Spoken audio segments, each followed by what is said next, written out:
চরখিদিরপুরে ভোরের সূর্য যখন উঁকি দেয়, মতিন তখন বের হয় মাছ শিকারে। বেলা বাড়ার সাথে সাথে মহিষগুলো সঙ্গে নিয়ে নদীতে নামে পাশের বাড়ির রতন। আর এদিকে নিয়মমাফিক ভাত রান্নায় ব্যস্ত কিশোরী মোমেনা।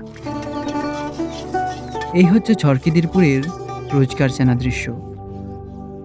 শতভাগ বাল্যবিবাহের গ্রাম এটি। সীমান্তবর্তী এই গ্রামে নেই কোনো হাই স্কুল। এই গ্রামের 3 দিক ঘিরে আছে ভারত, আর একদিকে প্রমত্তা পদ্মা। গ্রামের মেয়েদের বিয়ে হয়ে যায় অল্প বয়সী।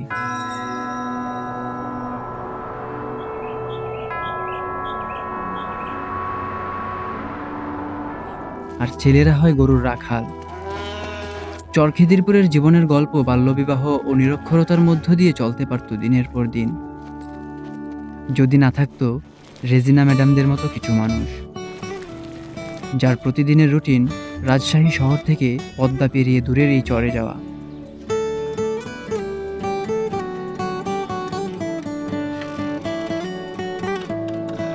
শহরের পদ্মার ঘাট থেকে চরখিদিরপুরে যেতে লাগে প্রায় 1 ঘন্টা। সেই 60 মিনিটের প্রতিটি মুহূর্ত যেন মৃত্যুর সাথে লড়াই করে এগিয়ে চলা।